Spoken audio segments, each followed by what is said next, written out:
Welcome, friends. Welcome back after a very long break. It's been 8, almost 9 months since we last sat down and recorded our thoughts and impressions. First off, most importantly, I want to welcome Chris to the show. Chris has graciously agreed to be the producer, editor, all-purpose handyman, my guy in the chair, the Jim to my Marlon Perkins, and we are grateful to him for that, because otherwise we would still be sitting here scrambling, probably not having a show at all. Chris came to me and said that he had listened, the 2 previous episodes I had made, and he wants to help get the ball really rolling and make this show everything that we both hope it can be. So, welcome. Thank you, sir. Appreciate that. Well, Thank you. Good buddy here. Love listening to his opinion about things, as I've found myself here about every 4 weeks for a game night. So, after enjoying a couple episodes of the podcast, I really wanted to hear more of his opinions, and I think he's very intellectual and great at articulating what he feels and what he thinks, and well, he can give a lot of insight to people as much as he's done that for me. So I really wanted to push my best friend to pursue this podcast a little more, to share his opinions, and maybe along the way people will have some questions he can answer, to really have a good, healthy debate with some people on things. So I'm super excited to be a part of it. Was not anticipating on being in the picture when we first discussed it. However, that doesn't bother me a lick, so I'm just happy to be here as well. Well, we're happy to have you, because I'd still be sitting here not putting this together, and you not giving me the kick in the ass to get back to it. And if the worst anybody gets out of it is a cheap laugh or two, then we've done our job. Then we've at least done that. Meanwhile, as I sit here playing Shadow of the Tomb Raider for the 4th or 5th time, trying to 100% it, I don't appear to be doing very well at all.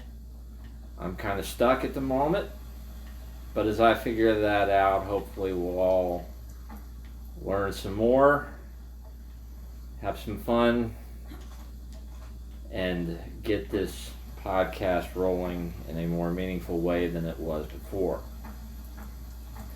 Now, for those of you who tuned in for the first episode, I will mention the audio issues, the whole zipper incident of 2025.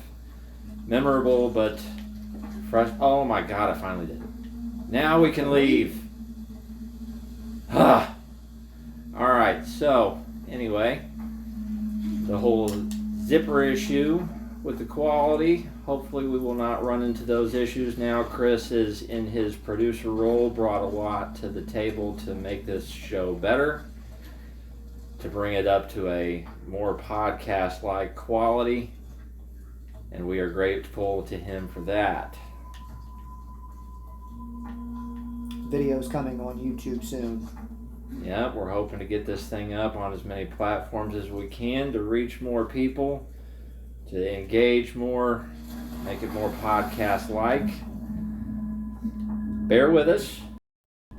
It is a process, but we will get there. Damn it. I almost got stuck and ran out of breath. One of the things that we wanted to talk about, that I got started in this business, because I know that in the conversation most people have now, and it bothers me, I don't know if it's, is that most people just don't know their day-to-day lives, even not their long-term goals. They don't even know. They haven't planned farther than 15 minutes ahead. Everybody's taken on very much a Vin Diesel outlook. They live a quarter mile at a time. Absolutely. They don't know what their dinner plans are. They don't know if they're going to the movies this weekend. They don't know hardly anything. It seems. I don't know. Is the common answer, and that bothers me in a way. I want more for myself than I don't know. I want to know what I would hope my children's future is. I want to know whether my fiance and I are going to make it as a couple. Things, and it worries me that most people aren't sure. Absolutely. So hopefully we can find some surety. Hopefully we can gain some of those. And if I can help that, if Chris can help that, if we can help each other, if we can help you manage that I don't know a little better, find those I knows, then this has all been worth it. But there's a lot of people out there anymore who have been able to turn their art into their living. There's a lot of people that have sought their dream. Obviously, the social media influence these days is that's where you're making your fortune. Is large, yeah. Social media influencer. Absolutely. My daughter loves to watch the Caligari's sisters. I think that's how you pronounce their last name on YouTube. She is addicted to their channel. Background, I suppose, is that they look like triplets. Actually triplets, I'm given to understand. They are all different ages, but they look very, very similar. So I believe my kids are following the Ninja TV or Ninja Kids TV on YouTube, and then Colin Amazing, which is basically just a young kid who is living out a dude perfect life with his brothers and in his house. So yeah, I mean, it happened for the Haktua girl, and I guess anybody can be honest if they get out there saying the right thing. Props to her. I am engaged, but props. Still trying to know Hey. Everybody would like to know somebody. There's lots of people I'd like to know. Some of them are well, anyway. That's for another episode. But if you're new to the channel, the name of the channel is something copious, something capacious, something cajunga, you'll see that on the intro. It is a quote from Wayne's World 2 that resonates with me in a very special way, because Wayne is contemplating that he wants to do something extraordinary with his life, and I think that is a common dream, a common goal that we all want to be more than forgettable dust in the sand. Yeah. Dust that fell apart. Dust in the wind. Thank you. Dust in the sand. I'm gonna regret that once this airs. That's all right. I'll cut it. Well, Chris is the editor, so thank him when that gets. Or I'll leave it in. It's good. It's good. Just to fuck with me. That's I know right. You will. Oh. I'll highlight that moment. Give you a big head. Or... Splash, splash, splash. But so Wayne says that he wants to do something extraordinary, something big, something mega, something copious, something capacious, something cajunga, and I feel that I want to do something extraordinary too. I never found a very great moment. I've always just done whatever was convenient. That's all the jobs that I've managed to acquire since I graduated high school. I've never found my calling in life. I found moments in life where I did good, but to have found my higher purpose, I think I'm still searching for that. I am searching for my I know. So hopefully we will find that here. I'm bringing Chris along for the ride. That's right. and that is where it started. That's not even where it started. The idea for the podcast wasn't even mine to begin with. It was actually handed to me by someone else.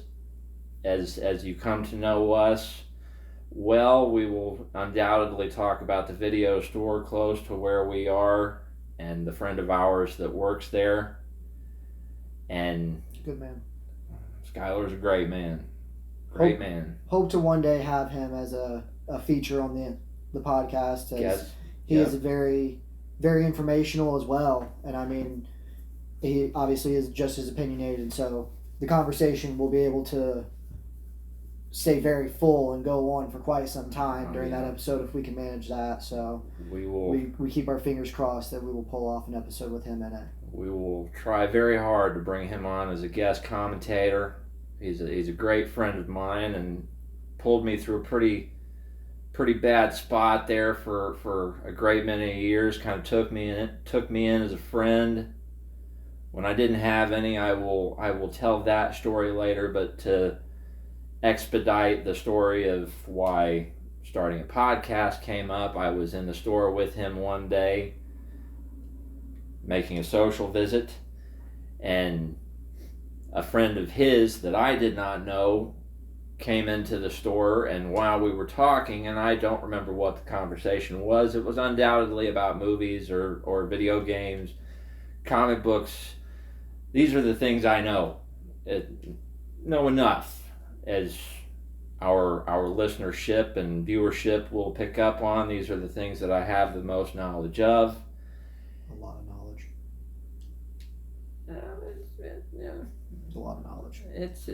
My mind has an endless capacity for useless information. I'll say that.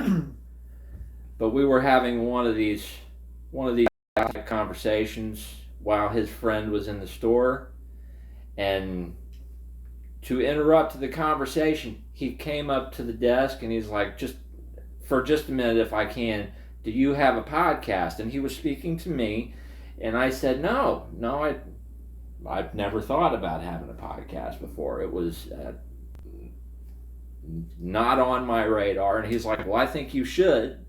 I was like, why do you say that? And he's like, well, just the way you talk and how passionately and intelligently you talk, I think you could do it and really make something out of it and do it well, and maybe make some money off of it, because he couldn't stress that enough, and I won't just regurgitate the same three thoughts over and over again, as best as I can, keep from boring our listeners, because I get tongue-tied sometimes and I just get stuck on a hamster wheel. And these conversations are going to go down some rabbit holes that just seem to be endless. Both aspects. We will get there, but we're going to have to take about 8 or 9 tangents to get there. Bear with us. Chris did his best to keep me on track. I'm going to do my best to stay on track. Well, once you go down the rabbit hole with that white rabbit, sometimes you're already too far gone to rope climb back up. Absolutely.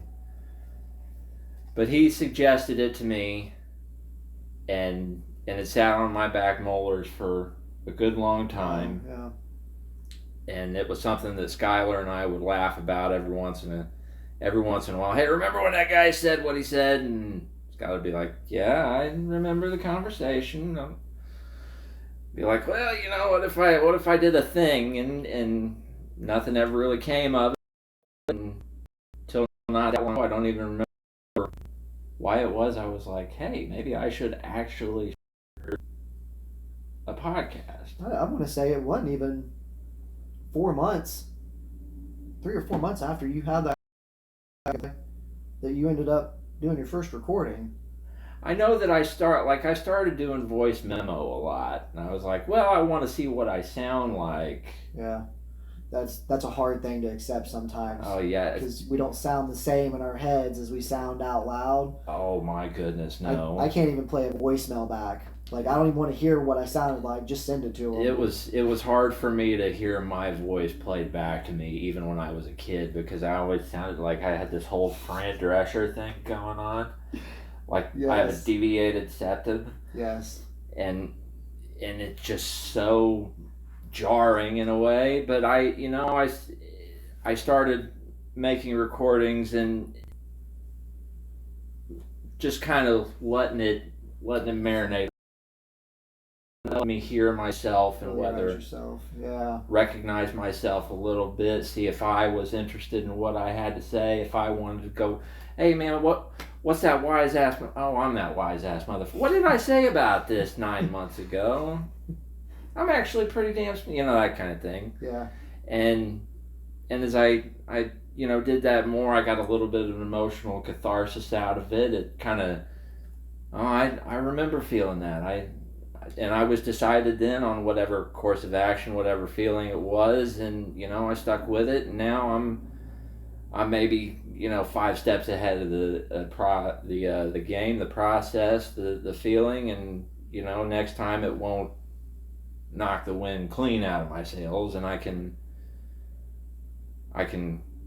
get beyond the next quarter mile, something like that. And anyway, however it germinated into I should actually start a podcast, we got there.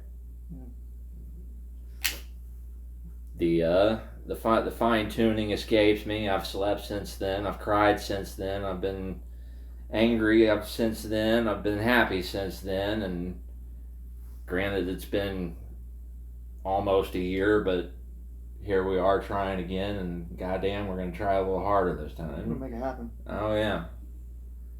We're going to grip it and rip it. Yeah, golly, that still sounds painful to say. That's all right. Ease yourself into it. Ooh, baby.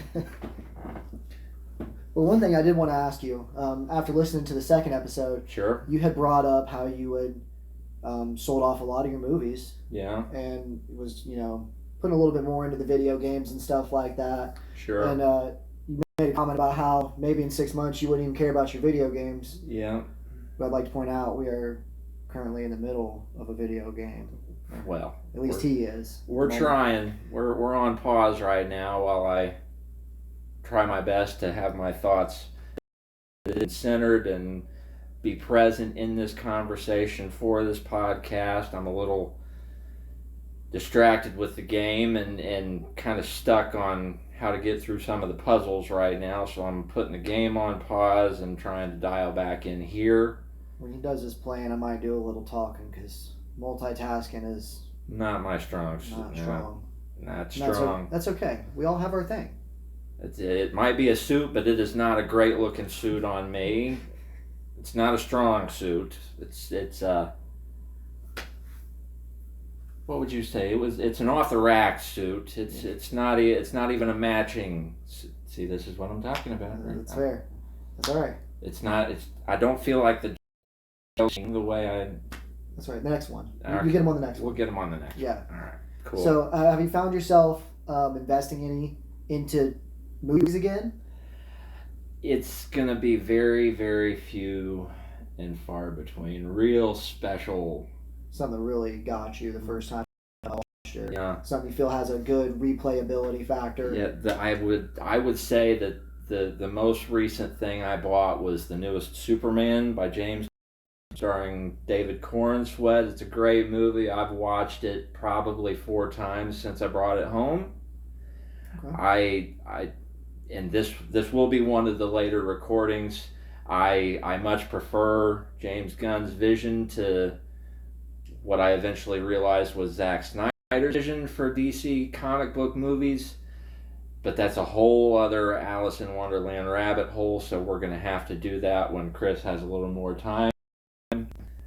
But so that we will cover that whole thing, but just the most recent thing I brought home was I enjoyed it a lot. It resonated with me, and in a way I haven't been able to sit down and enjoy a Superman movie in my whole life, quite honestly. Nice. I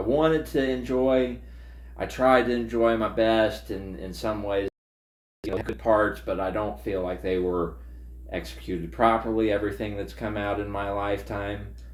So to see this Superman when I'm a month and a half away from 40. It was a long road getting here, but we finally did it. That's right. I mean, I equate it to being a lifelong Cubs fan. I mean, anybody can have a bad 108 years, but damn, we finally got there back in 16. You're not wrong. I was sad to. They looked good in the postseason this year too, but we just couldn't quite. They had a battle that they were going to have to get through. They lost that first two and came back with that two. I thought we would have, just like a thief in the night, just taking the whole rest of it. But some games, they don't go the way you want them to. No, they don't. But it's like, we've had 108 years of practice to be able to say there's always next year. Yep. I was sad that Grandpa did not live to see that. I'm sure he would have loved it, but Daddy is still around. He got to watch at least once in his lifetime. Hopefully we'll be able to pull it off one more time before, well, he's not ill, but hopefully before he eventually passes away. Hopefully we'll get at least one more in before the end comes. If hopefully it never will. Daddy will be old and he'll live forever. Might not be wrong. Man looks good for his age. Hey, I'll tell you. 77 is the new 30. I'll tell you. Man's doing well. Sidebar, Chris had the opportunity to sit down to breakfast with me and my father this morning, and they had quite the conversation. I was very proud to see it happen so well. Sometimes it's awkward to sit down with somebody you don't normally with and be able to make chit chat, but it just... And generally, I'm awkward having conversation with anybody. I find myself struggling to even have conversation amongst my own family members at birthday parties and events like that. So I had a very pleasant morning getting to socialize with both Gronk and his father. So it was a good time. It was a pleasure. Yeah. For us all to be there. I appreciate the invite. I know. That is entirely all right. Hopefully we'll be able to make it happen again now that I know you got a little bit of freedom on your Mondays. Yeah, absolutely. Have to make it a little bit more of a thing. He's got buddies that he has breakfast with every week pretty religiously. He has breakfast with his buddies, and one of them I managed to have a day off, and I have that breakfast with them. So now maybe I can bring a buddy to breakfast with me. That's right. But so real quickly, just in case you need to find us, you might be able to find us under film review, comic book reviews, video game reviews. I'm not exactly sure that there is a catch-all category for podcasts, but look for us there. Either that or just type in that something copious, something capacious, something cajunga. Undoubtedly you'll be able to find us there. Just go straight to the heart. And that will be on Spotify. If you find us from YouTube, that will be on Spotify. I'm not sure how isn't the right way of putting that. I haven't put a YouTube channel together. I will try to keep the name the same. If there are any changes, watch out for them. We'll try to keep you abreast as they happen. Hopefully we'll not have to change the name of the channel one way or another. So one thing I will talk about real quick that I thought was interesting is that I'm a big fan of the movie Tombstone, as I imagine most people who enjoy movies are. And I hadn't watched the movie in many years, but one of the things that I always thought was interesting was that multiple times, at least 3 throughout the film, one of the antagonist characters challenges either Wyatt Earp or all of the Earp brothers in general in some way. Either they try to get the drop on them, they challenge them outright to a duel, the final confrontation with Johnny Ringo, and in several of those instances, Doc Holliday intervenes on behalf of Wyatt Earp and by extension the Earp brothers. And it was my misremembrance that in all of those occasions, the other person almost immediately backed down from the fight, because just about everybody in the movie, Wyatt Earp to some degree included, is afraid of Doc Holliday. Like, shit your pants afraid of Doc Holliday. And so I think my of those interactions was immediately dropped trout and took off, or that the exchange was just that simple. But I watched the movie again a few years ago, and that's not exactly true. Like, most of the time when Wyatt Earp is brought, aware of the fact that he has suddenly been drawn into a confrontation, he's prepared. He's not backing down. And a couple of times, Johnny Ringo included, he tries to hold his courage and be like, all right, well, let's draw. And then Doc Holliday intervenes, and he does the whole I'm your Huckleberry thing, and that is when Curly Bill Brocious, played by Powers Booth, is the one to step in and draw Johnny Ringo away. So it's not always that person immediately just shits and runs because Doc Holliday shows up, but the element is there. I was just incorrect about the exact nature it happened under. And I started thinking about how you misremember things. Right. And a common bandied term anymore is the Mandela effect when you misremember something. Which there's plenty of. And there are plenty of examples of the Mandela effect, right? Yeah. But I got to thinking, well, what's the difference between just not remembering something correctly and the Mandela effect? Or have they just always been the same? So I had to Google it, and I was like, okay, what? Right. And the Mandela effect is more relative to a large group of people having the exact same misremembrance. Yeah. Okay. Like the movie that everybody thinks that Sinbad was in, where he plays a genie, is an example of that. The spelling of Berenstain Bears, and everybody remembering it being an E rather than an A, is an example of that. Like Looney Tunes being spelled Toons is apparently an example of that as well. There's a couple other ones. Pikachu having black on his tail was another one I remember. Did you mention Fruit of the Loom? I did not. The Capricornia that was in Capricorn. Am I saying the word right? Capricornia? Capricornia? I'm not sure what word you're trying to say. I don't know. It's the woven basket like thing that all the fruit is spilling out of, more or less. Where that was part of the original logo. Oh, that's a couple of them that I can recall off the top of my head. That's entirely beyond me then, because I never paid. Look, I'm an Adidas guy. All right, I don't go for Fruit of the Loom normally when I shop for my unmentionables.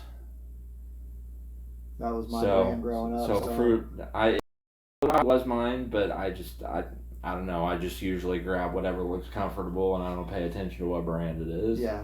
It's the way I shop clothes. Now, to say that I remember the logo 30 years ago or 28 years ago would be a crock of crap. So we're not going to go into that. It might have, it might not have. Well, I did see a picture of a VHS with Shazam with Sinbad being on the cover. But to say that wasn't an edited photo or an AI generated photo is so hard to tell these days.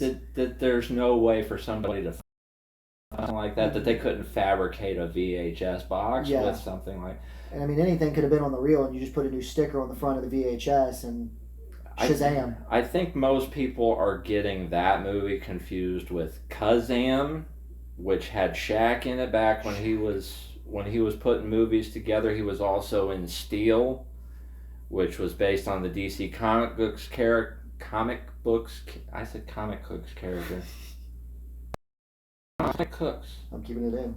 Gordon Ramsay, if you're out there, I think you're very. Well, I actually don't watch his show. Never mind. Bad reference. Guy Fieri, though, I don't watch him either.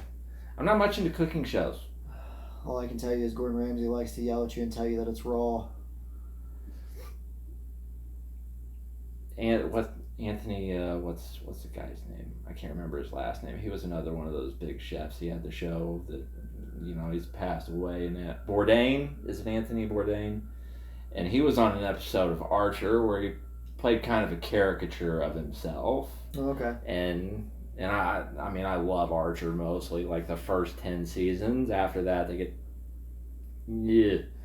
But, so he was a guest voice on the show, and he did, a caricature of himself on the show, and I thought it was, I enjoyed it. I get a lot of cheap laughs out of Archer. Right.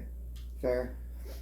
But one of the important thoughts that I want to express here that I tried to get across in the audio failed me then is, and I'm a big Jerry Lewis fan, especially his early stuff when he was just getting up into a solo career after Dean Martin took off, because he was tired of the non-stop touring and filming schedule of all the movies that they tried to do together. He did a movie called The Errand Boy that he made himself, and he gets basically hired to spy on everybody within the pari-mutuel film company within the film, and he's hired as an errand boy, one of the studio lackeys that just does whatever is required of him.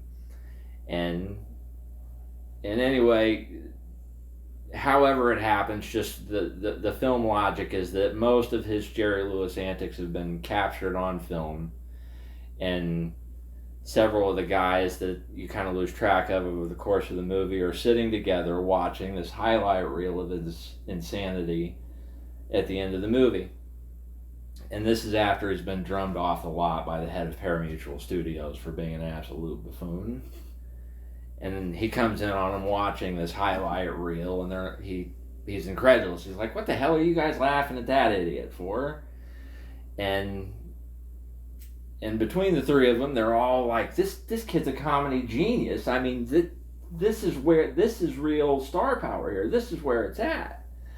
And so the head of pari-mutuel, again, incredulous, is like, "You guys don't know what you're talking about." "Well, I mean, you might. You're a well-established film critic from New York, but what do you know about?" I don't remember exactly what his words were. I will post a link on Spotify and YouTube if I can figure out how to do it. It's a great film, but this guy is, to really drill his point home, says that anyone would kill to be able to give a performance, because it's nothing more than a form of expression, but not everybody is capable of expressing themselves clearly in a meaningful way. And I'm not using his exact words, but that's his general tone. And what he does say is they found a way to do so. They're actors, and that it's important for actors, for whoever who do these performances, to do so for the people that can't, don't know how, or would never have the opportunity to do so. And I guess that's a little bit of what I'm looking for here, is to my know-how, my opportunity to do so. It's a great movie. It's called The Errand Boy. Check it out.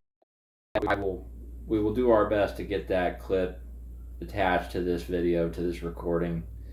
But the scene resonates with me, and I think with all of you that find your way here.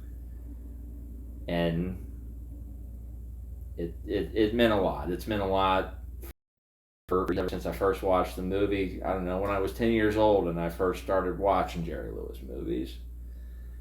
But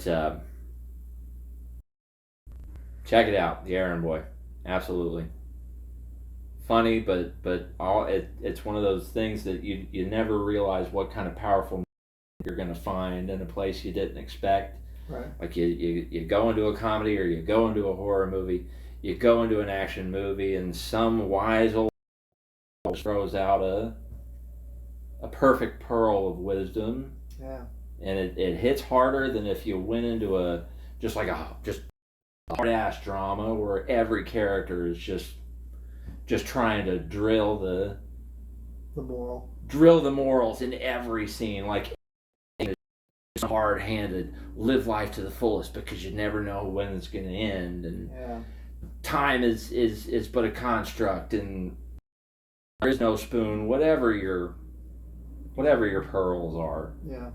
And that was one for me. And as go along, we'll be able to share more, and hopefully you will enjoy the ones I offer you. Hopefully you have some of your own, and I share them.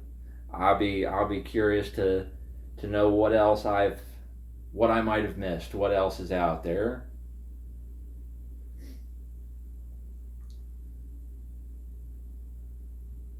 But I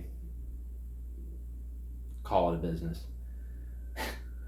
Everybody's in the influencer business and the podcaster business, and I know that I get, I don't know, worried that if everybody's speaking at the same time, if there are an oversaturation of the market, maybe a billion is too big, maybe a billion is too small, but if there is such a glut in the market of people putting their opinions and their podcasts out there, what's going to bring people here? Why should anybody listen to me? The truth is, you probably shouldn't.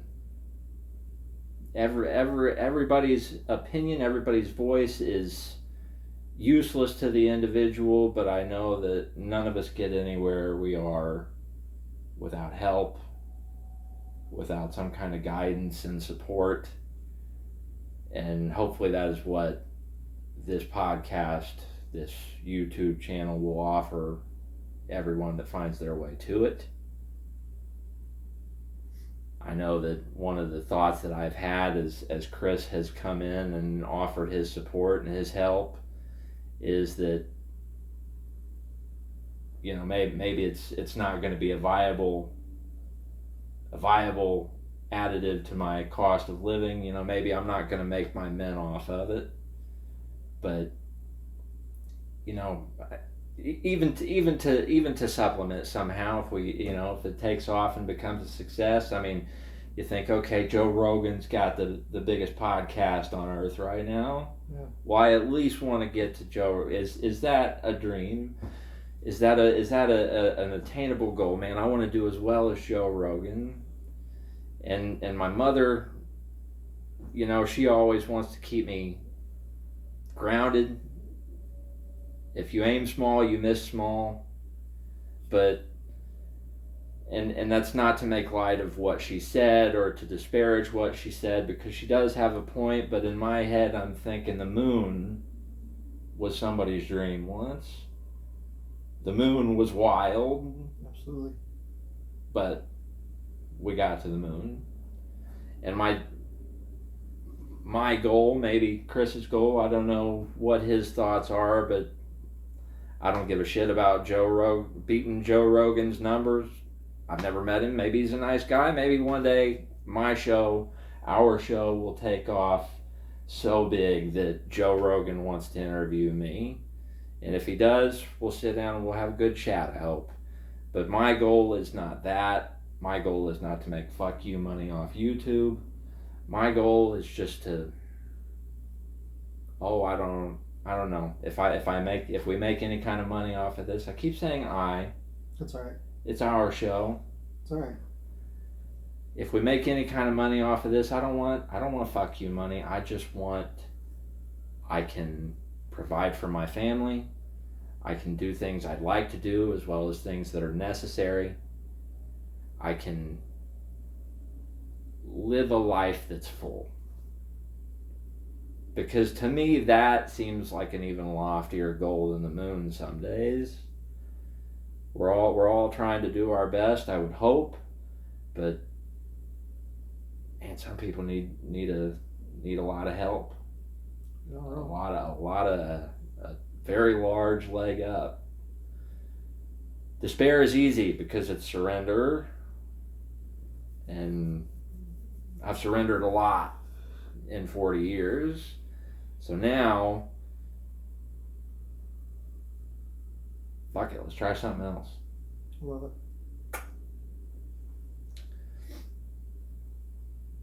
I do too. I mean, if all else fails, maybe we make some friendships along the way. Maybe we have some listeners that become consistent and just absolutely desire wanting to know your opinion about things, and you can have debates with people on why you just, no matter how hard they try to explain it, you can't see it from their point of view, and vice versa. Here's a question, and I thought about this yesterday. Is it more important to have someone's sympathy or their empathy? And you don't have to have a out the gate answer for that, but just let it germinate. Is it more important to have someone's sympathy where they care, and maybe they don't understand precisely, they didn't walk a mile in your shoes, but they care, they engage, they want what's best for you, they want to help you, they want to nurture and support you? Or do you want their empathy where, man, I've walked your mile, I hate your life, fuck your shoes, I know where you're coming from, and I don't agree with any of it. Which one's? Just I'll marinate on that one. Just let it marinate for a while. Yeah. Just let it soak. That's fair. Let the juices flow. Let them get in there. You don't have to come up with something right yet, but just when we get to the next episode, see, let me know if you came up with something, because from where I'm sitting,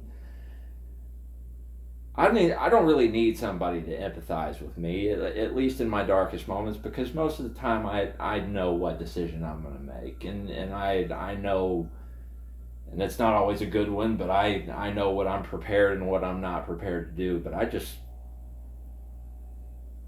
want somebody to give a shit. That's fair. Okay. And we can hash all that out at a later time. Chris doesn't have a lot of time left on his clock today, but I was wondering about it yesterday, and I'm just on the hamster wheel, and I'm like, well, is it more important for somebody to be sympathetic to you or to be empathetic? Because not always is, or am I misthinking what empathy means? I think you got them right. And that empathy is not just them being able to insert themselves into your situation and feel as you feel and walk as you walk. But that's not always how that's not how I used to interpret the word. Maybe I'm interpreting it wrong, but empathy isn't always useful. Right. Because someone might empathize with you perfectly, but I thought the only difference between the two words was, one was, I have been through the circumstances you are going through, and I know what you are feeling. And the other one is, I have not been through those circumstances, but I can try to put myself in your shoes and feel what you're feeling. Well, that's the debate and the struggle that I was in yesterday. So, right. If anybody wants to engage, if you have any thoughts that maybe I'm missing or better understanding than what I've had right now, I'm saying I'd rather have somebody's sympathy, because I don't need that next guy to know exactly where my head's at. It's like the conversations I've been having about turning 40. I don't really need you to feel my feelings. I would just appreciate it if you care that I had them. Right. It's like I can't tell you exactly what you're feeling right now, but I care that you're feeling it, and I care that you're hurting, and if you need that hug, I've got that hug.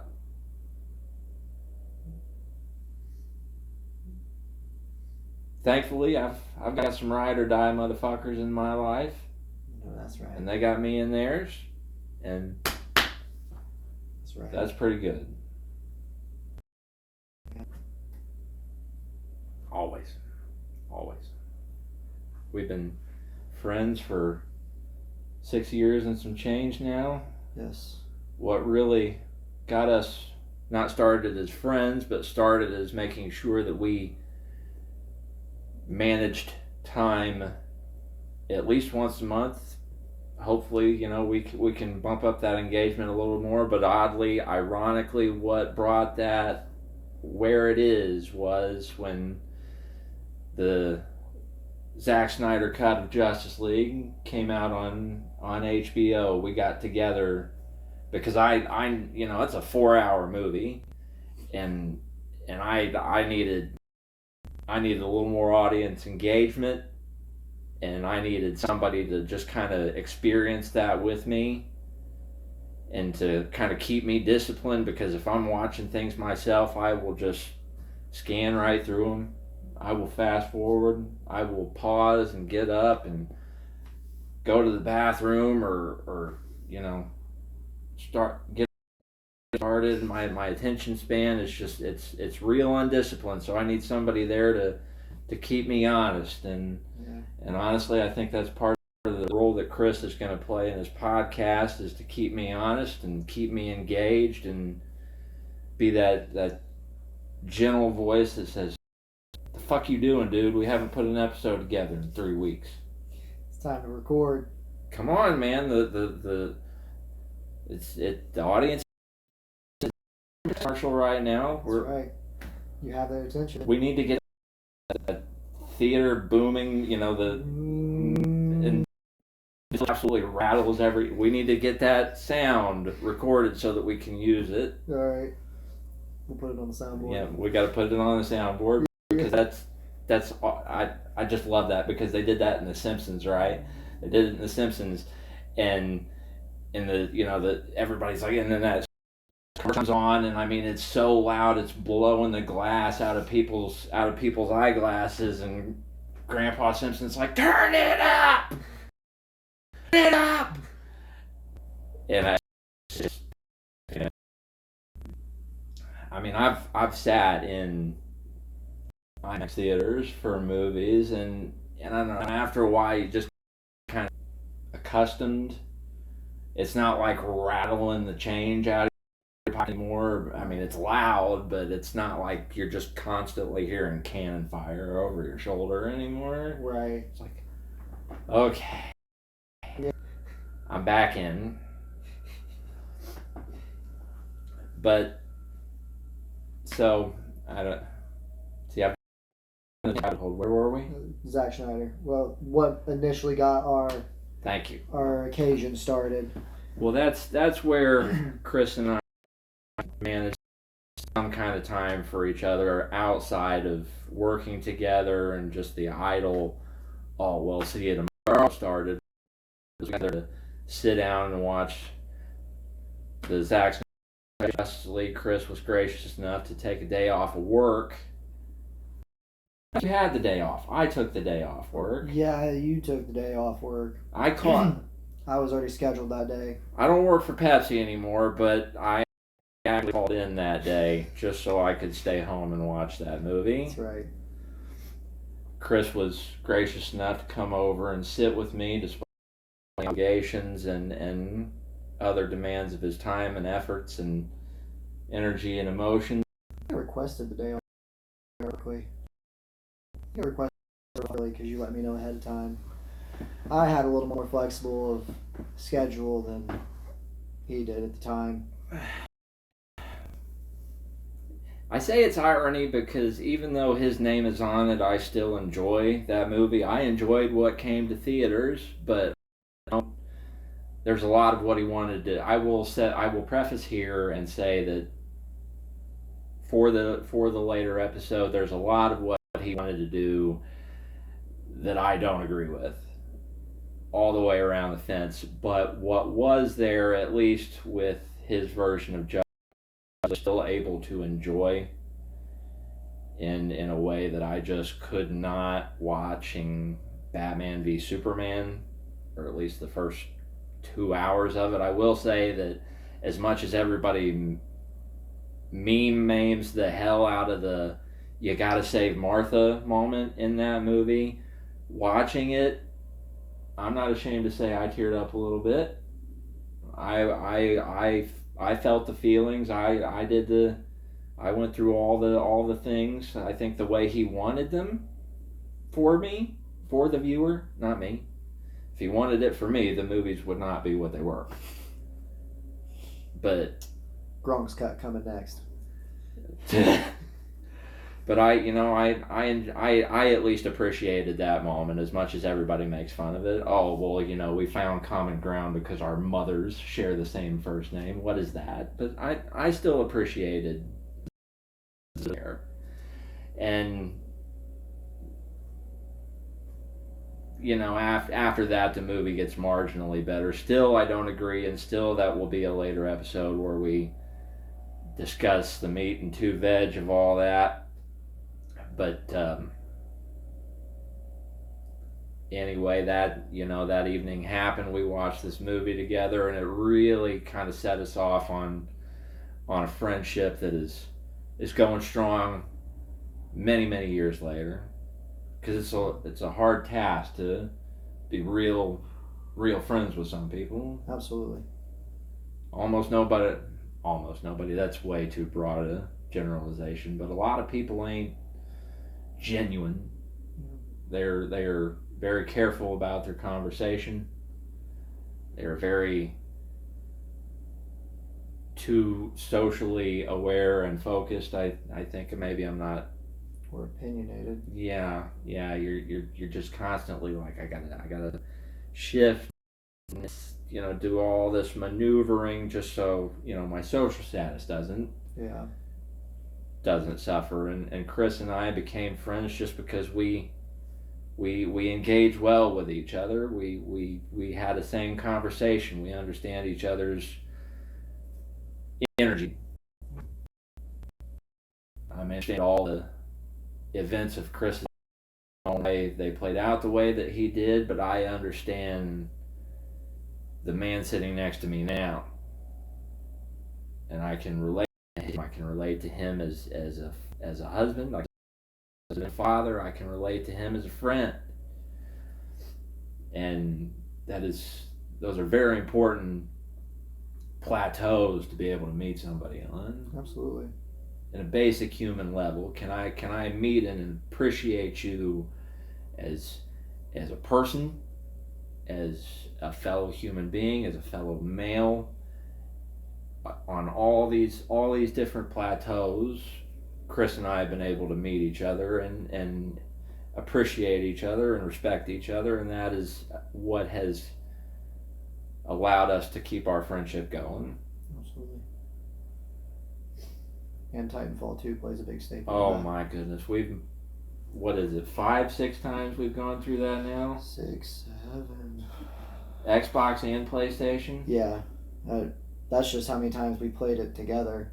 I've played it 6 times on my own. Not that the storyline is very elongated by any means, but it's just, I enjoy it very much. But it was all over. I still remember the conversation to this day. I believe it was right after we watched the Justice League and we saw that movie. Gronk came into work talking about how he saw a post about a bunch of different had one part that made the game worth playing, and he had shared his interest in at least checking out that one thing. And ironically enough, just a few short years before this, I had bought a copy of Titanfall 2 on a whim because it was on sale at Target, and I was like, sure, I'll give it a try. And I fell in love with the storyline of the game itself, and they've talked about making a new one that doesn't play out in the same galaxy. However, I'm highly anticipating what comes next for Respawn and what have you. But I mean that was what started the idea of game night. That's brought us to playing various different games, from the Call of Duties to Halo. Currently in the middle of Tomb Raider, seeing a little bit of, what was one you was playing, Metal Gear Solid? Metal Gear Solid Delta, the Metal Gear Solid 3 remaster that they just put out back at end of August, I think it was. End of August? That sounds right. I think my man here owns roughly like 440 games, 450 games. Last time we checked, it was just shy of 400, and let's collection has went up since. we'll have an exact number by the next episode, but just to give you an idea, I have 288 titles on my Xbox, my Series X alone. And this is not Game Pass games of any sort. This is owned games. Yeah, this is just straight the titles I own. Of course, I wonder, like right there, that's Doom and Doom 2, and then all the offshoots on one title, and then they do that down here with Heretic and Hexen. Yeah. So do you have to add that number? I mean, I would have to say that you probably do. And then there's 2 more right there with the original Tomb Raider games, because each one of those titles is 3 games. Yeah. So it's the number is significantly higher, and this is just my Xbox, and I got a bunch of Ezio series collection has. That's 3 games. Yeah. Let's see that now, because PlayStation on your library structure there, BioShock and BioShock 2 are 1 tile. Gotcha. So we will have the fine-tuned number for the next episode, but it is a lot, and I have gone through maybe a 15th of that number I've actually played. You just, things go on sale, and it's like, hey, this game that's normally $40 is only $3. Well, I've always wanted to play that. Fucking get it, man! How do you pass it up? How can you pass up a deal? Not passing up a good deal. And is that what it is, that you just the human mind is, we can't pass up a good, even if you're buying garbage, even if you're buying, I mean, just literally, even if you're buying a bucket of wet squirrel shit, if it's a good enough deal, some part of your brain is like, I'll find a use for it. Right. I guess that's the way that the marketing people have brainwashed us, yeah. But I don't know, I'm into shooters, and I'm into adventure games like the Tomb Raider games and the Uncharted games, and I'm into hack and slash games like Devil May Cry, and I would guess these Castlevania games, although I've never played them, but another thing that Skylar got me into was the show on Netflix. Okay. And he's like, hey, Castlevania was games before it was movies.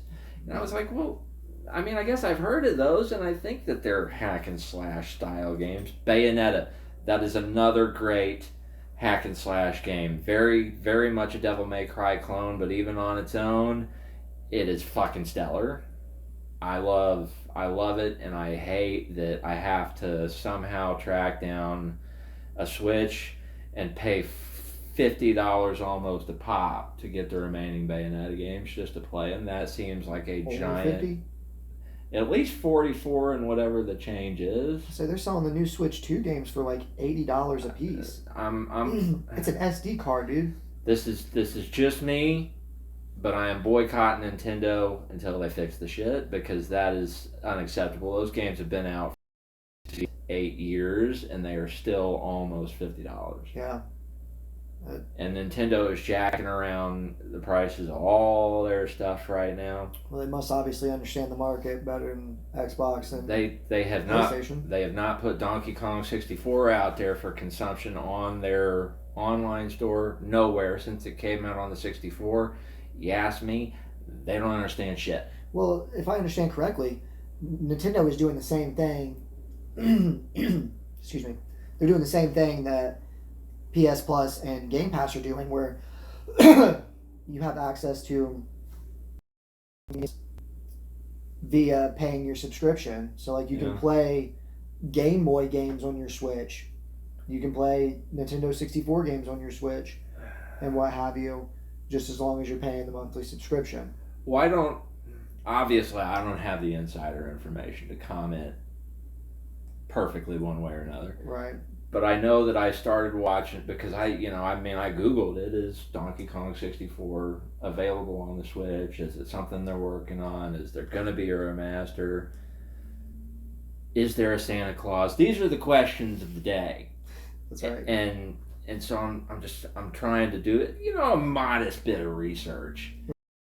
Right. And one of the suggested articles / videos on the subject was a guy who was under the impression that they weren't going to do it because it was not technologically feasible to move it from one to the other. Like the way it was, the code that it was wrote on the 64 was so complex and impossible to convert and translate that it just couldn't be done. And I'm like, okay, even if you factor in that you had to play it on that expansion pack, there were all kinds of games where that was true, and they still managed to move them over. Right.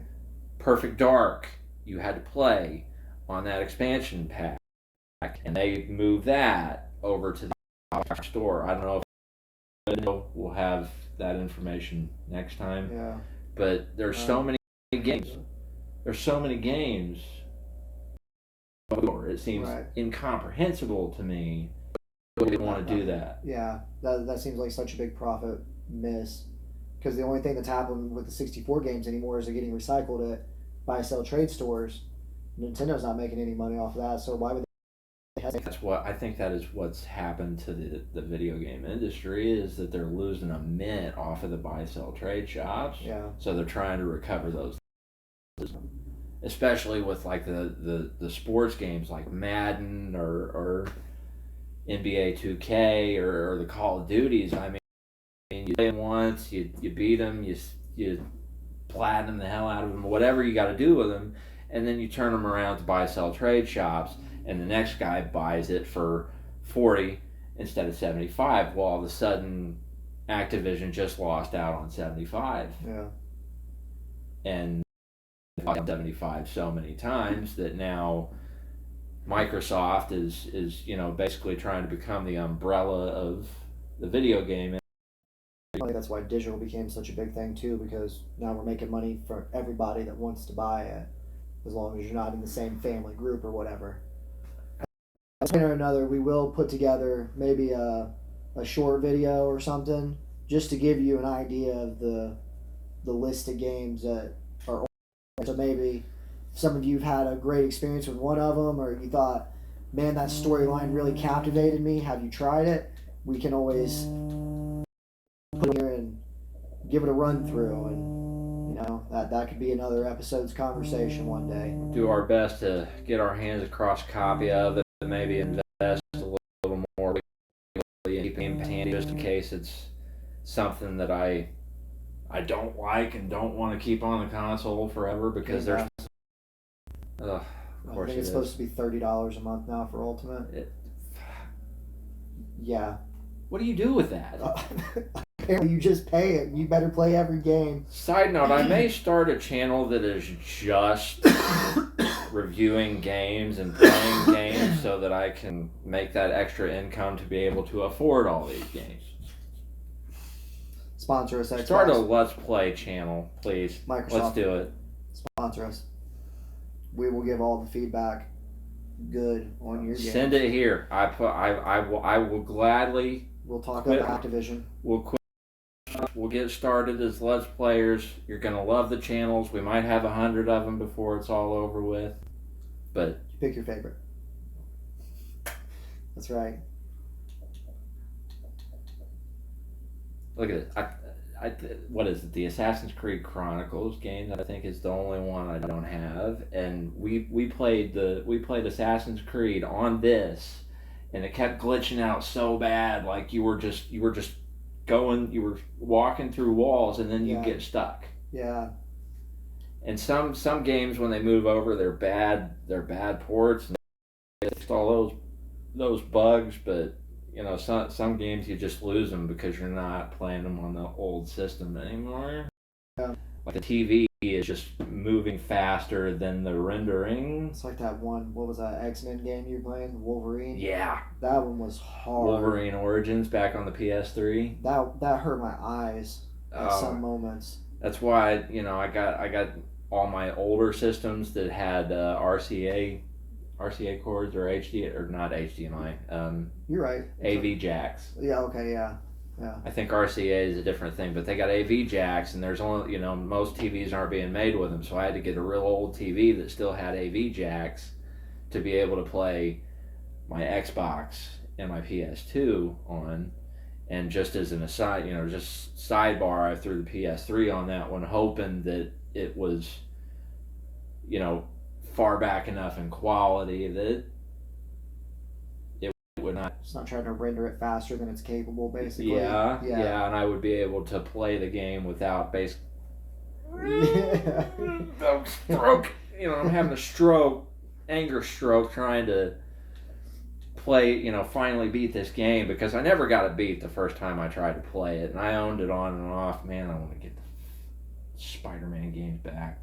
One day. Y'all, if we get this channel kicked up far enough, the Spider-Man PS3 games, all of them, if somebody wants to send me those, we'll throw you a pretty big shout out. We're trying to get them back in the collection, because I made the mistake of buying and then purging and then trying to buy again and then purging again, because I don't know, it was Thursday or whatever.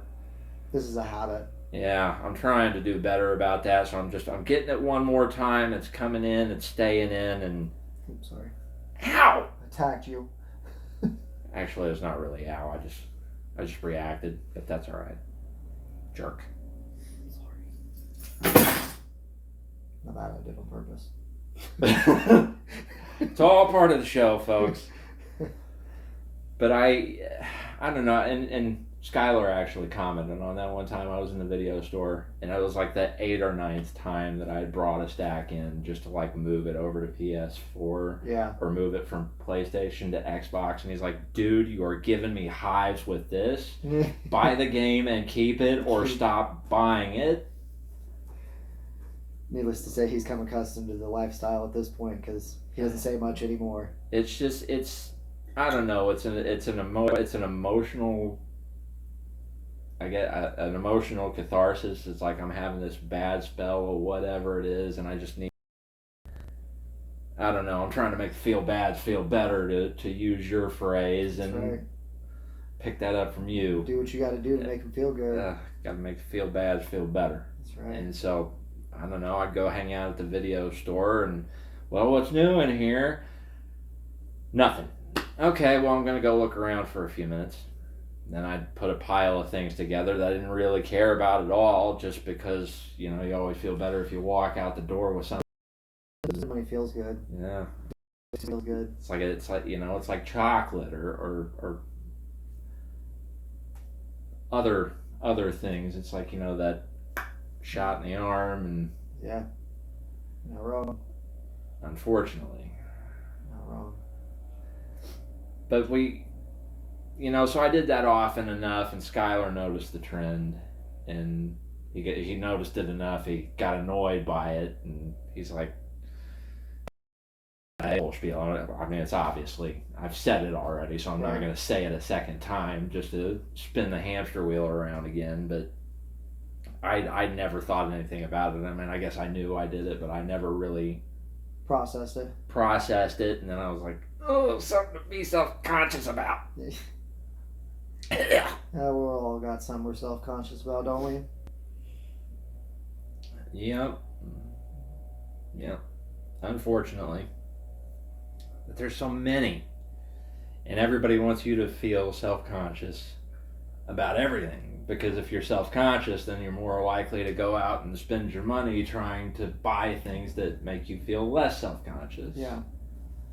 I mean, that's the market, isn't it? It's a market built on exploiting your insecurity. Yeah. And emotions. I fall prey to it just like everybody else does. Hang-ups.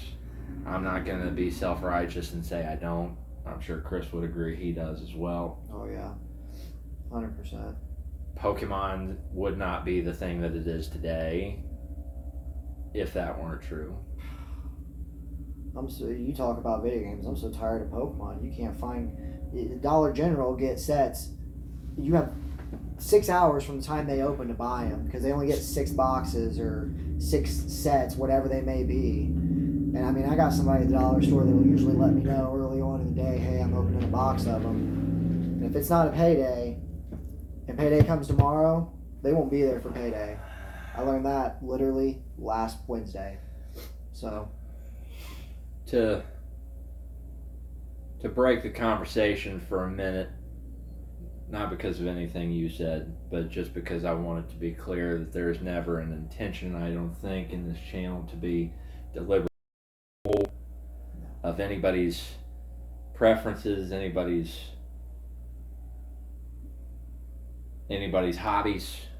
They're just things that I don't enjoy, just like things Chris doesn't enjoy. There must be a market for them of people who do. There was a time when I was into Pokemon. It was about 15 minutes, but it was there. And, it's just like, these creatures are kind of cute, especially the fox-looking one that was on fire, and it was like first-gen Pokemon. Ninetales. You'd have to tell me. Bullpix, actually. Ninetales is the evolved form. But I played the games very briefly when they were on one of the Game Boys or something. Yeah. There was some Game Boys, some Game Boy Advance, and then they went into DS. And I watched the cartoon for a little bit. Great series. And my nephew is into it today, but he used to collect the DVDs, the cartoons, and whenever we go anywhere, my phone that they had the video, the monitor in there that you could watch, and so to entertain him, my mother would put in one of his Pokemon shows, so I ended up being familiarized, present for that. I won't say subjected to it or tortured or anything like that, but I ended up being present for him experiencing that, so I experienced it as well. Right. And I'm like, wow, that's colorful. Wow. A lot of excitement. I think it was one of the Mewtwo movies, something like that. I don't even remember. It's been that long ago. He must have been 6 or 7 when he was watching all those DVDs. Maybe a little bit older, but I know I was watching this one. DVD, it's not. It's a VHS. You're talking about the Mewtwo movie because that came out in like 2000. Well, it was. That was the first big Mewtwo movie to get released. Was I think Pokemon 2000. Well, I know it was on DVD, but I think it was Mewtwo.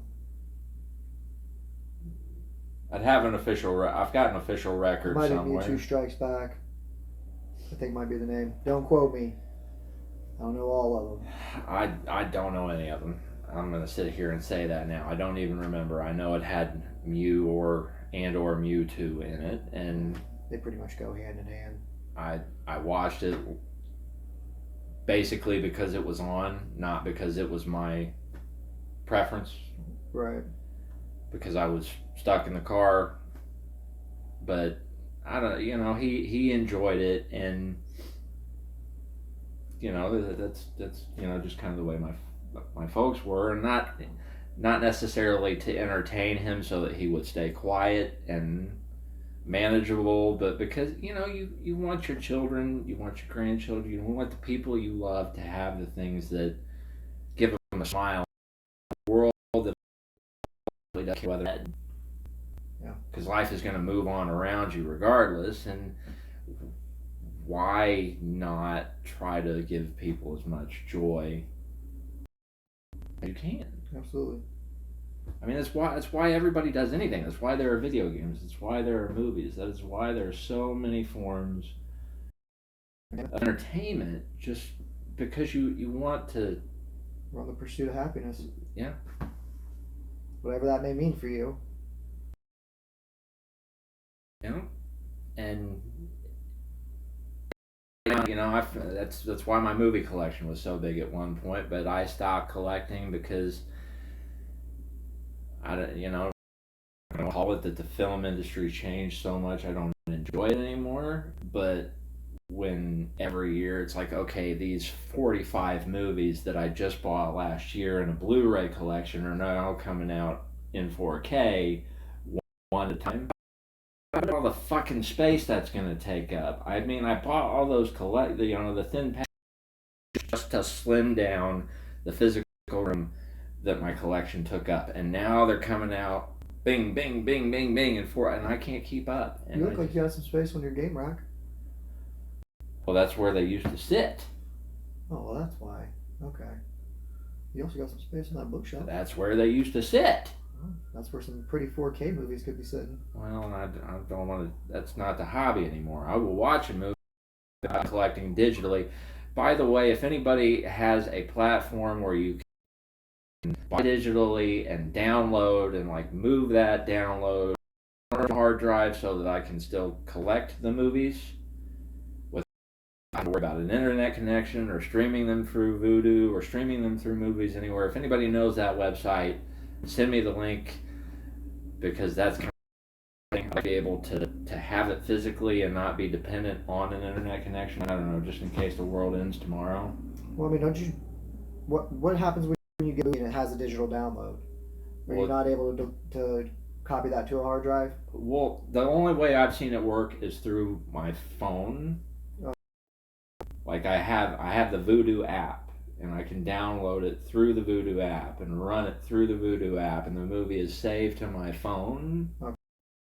I found a way to download it from like the computer to the hard drive, and then take the hard drive off the computer, put it on the TV, and play that way. I got you. And that is the dream, is to be able to do it that way. I think that's illegal. Well, it probably is. There's so many fucking copyright laws. All of them stack up on top of each other so that everybody in power keeps their power and keeps their money. Right. And the rest of us are stuck with whatever's left. Copies of movies. And now there's the whole, do you own the thing itself, or do you own do you rent the license to use it until they say, well, we've changed the license, we've changed the copyright, now we're reaching through the internet connection and erasing the material, right, so that you can't use it anymore. How many times already with movies, with video games? I don't know about movies. I'm not even sure about video games that they've necessarily done it, but I mean, they're constantly shutting down an old console store as they progress to the new ones. They just announced they're shutting down the PS4 store, which I think that is largely just because you can do so much with the PS5, right, that there's no need for PS4, right, the PS4 store. And I want to, and that's real. I think that is to get people engaged and to get people to move away from their PS4 to the PS5. I mean, I know they're doing some cagey things to try to sell you a console, but I'm less angry about it there, and maybe I should be. Maybe I should be angry about it, but I'm less angry about it there because the PS5 can basically run all those things. Yeah. It can run so much of your common principal PS4 titles, right, that I'm less concerned with that. Fair. Now, tell me where I'm wrong, and I always say that, tell me where I'm wrong, educate me. I am willing to listen. I'm willing to hear where I might not have the correct information. I believe Chris will be as well. Absolutely. Educate. Maybe we don't have everything. Maybe we don't have all those, the ducks are not, straight in line. Maybe one of them's over there, maybe one of them's stuck in the...